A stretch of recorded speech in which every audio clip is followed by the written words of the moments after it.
Hello, everybody. Welcome to episode 10 of the Leadership Lounge. I'm Alison, and I'm here with my leadership coaching colleagues, Tasneem and Sophia. So welcome.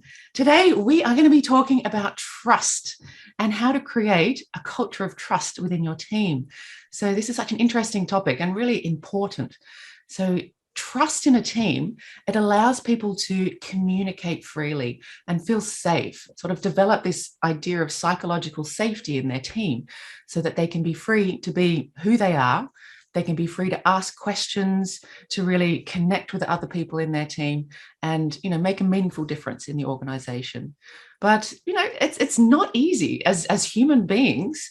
We have this fear of social rejection or humiliation or embarrassment. It's very difficult for us to overcome that. But as leaders, we're going to have to, unfortunately.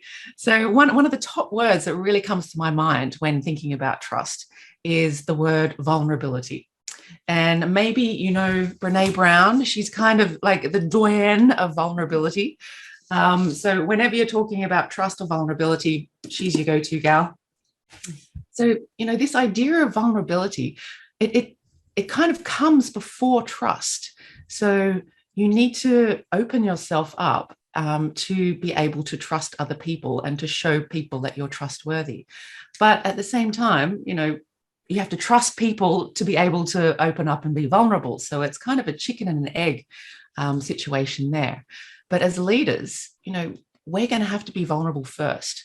We need to create this culture of trust and vulnerability so that the people in our team can see it's okay to open up. We're working potentially for 45 years. And if we all have to come to work wearing a mask every day, that's really suboptimal. You just can't do it. It's exhausting. So, being able to be vulnerable in a situation is incredibly important. So what is vulnerability really? What can it kind of look like? It's not spewing out all the information, opening up your underwear drawer and, giving all the juicy details of your Tinder dates on the weekend and things like that. No. Vulnerability does have some boundaries as well. It's very much around, what does my team need to be able to communicate effectively, to feel safe and to feel connected with the other people in this team. So as leaders, how can we actually do that? We can show vulnerability ourselves by, showing that it's okay to ask questions in team meetings. We can ask people how they're feeling about things and express, our own feelings. What do we need to be able to communicate with our team to show them that, we as leaders are courageous, and we are open to trusting everybody, and we expect the same trust from them so that they'll feel okay doing that as well. So they don't have to wear that mask to work for 45 years. What do you think, Sophia? Yeah, no, I totally agree with you. Vulnerability is so important and something that can be scary as well, of course, especially if you haven't practiced it. You need to really start step by step. But also, if you're looking at the whole organization of yours, I would like to add that it's very important if you want to create a culture of trust where people feel psychologically safe. It's important that everyone in your company are on the same page when it comes to your visions of what it means to be in a trust culture. Oftentimes, you might have the people who are not in manager positions who don't feel safe because of their own beliefs, not necessarily because of something that the manager has done, but because of this belief that we have that we feel below the management. So if you're not all on the same page and keeping a constant dialogue about this, it will be impossible for you to reach that goal.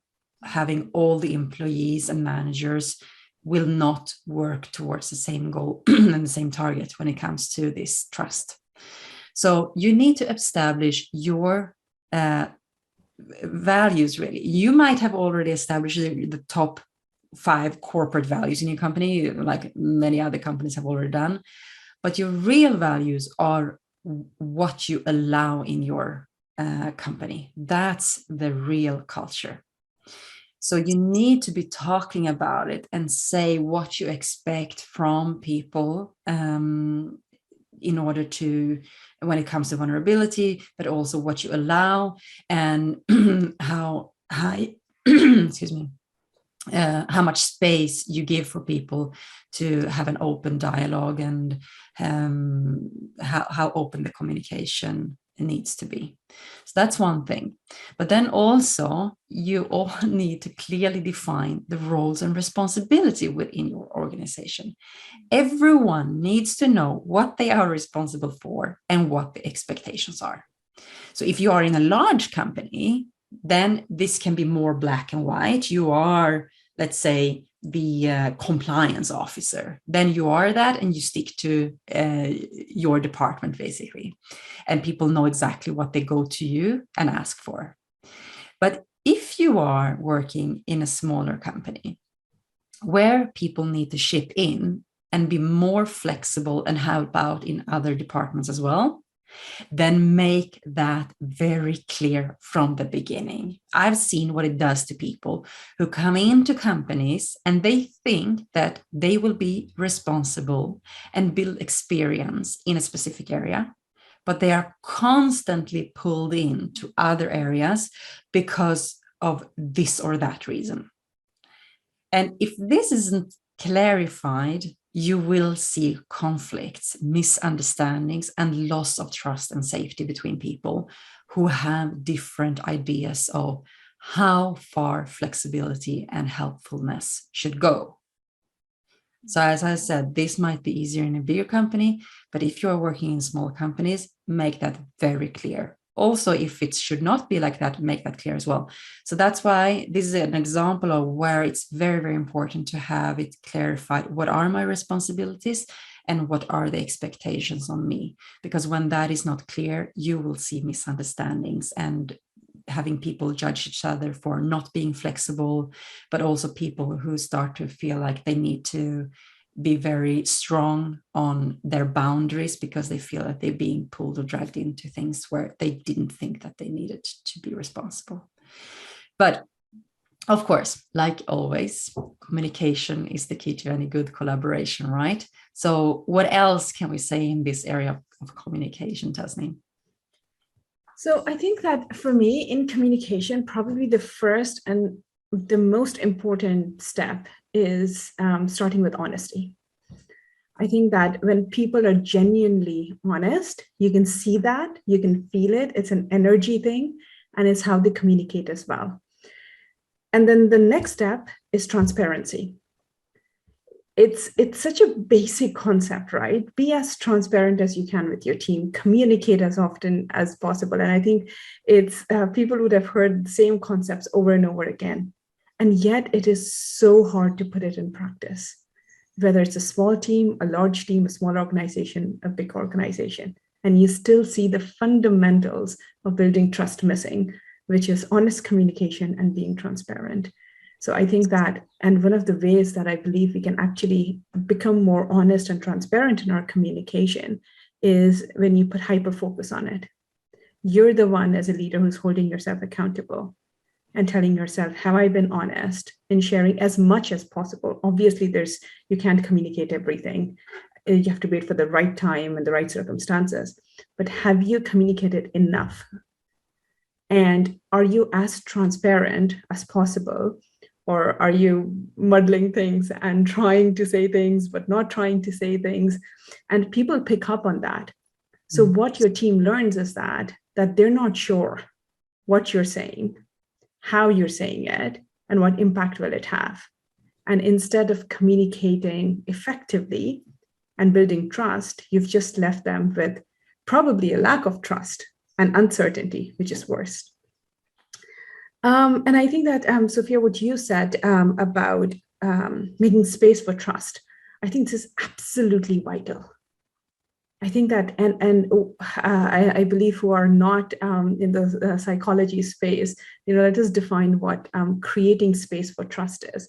It actually means that there is room for people to openly communicate, make mistakes, celebrate learning, and fail fast.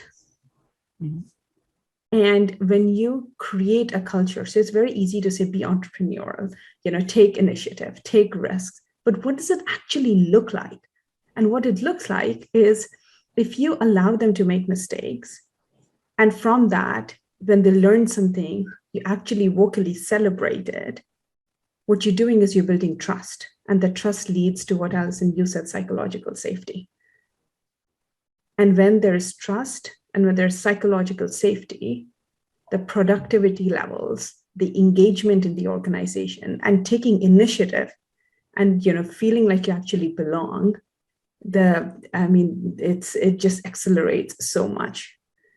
So it all starts with being as honest as possible, and then having those building blocks in place to ensure that people feel trusted. So giving trust and then receiving that trust back as well. And you'll know it when people start coming to you and talking about things that you wouldn't expect them to otherwise. And that's probably the barometer that I would go with. And then probably, I think the one thing which is really, really, really important as a leader is leading with integrity. So it is human nature to have favorites, right? I mean, we say, oh, I'm so equal and I'm so fair. When you connect with somebody or when you like somebody, you will have a positive bias towards that person. And that's fine. I think whether personal or professional relationships, we all have that. But what is really important is that every decision that you make is based on fairness and it's based on meritocracy. And this will show up when there are opportunities and there is recognition. So if you're equally recognizing people for their efforts, and if you're ensuring that you're opening doors and giving opportunities to everyone in your team, that fairness and that meritocracy, leading from meritocracy, will lead to trust, because people know they can depend on you to do the right thing for them. And for me, these are just basic concepts that if you as a leader start holding yourself accountable and ensuring that these foundations are in place, your team will learn to trust you. And when there's trust, it's the engagement, the commitment, and dare I say even loyalty. Just it's phenomenal. So I think that brings us to the end of this episode. We're quite pleased that we've reached the 10th episode of the Leadership Lounge. And I hope that all of you have been enjoying our conversations. We try to make it as engaging and as valuable by not only discussing what is a specific topic and what are the issues, but also what you can do and immediately apply in your day-to-day to be more effective leaders. So as always, if you have any specific topics you would like us to discuss or any questions that might come your way, please feel free to DM or leave comment wherever you're watching this video. Until next week, bye. Bye. Bye.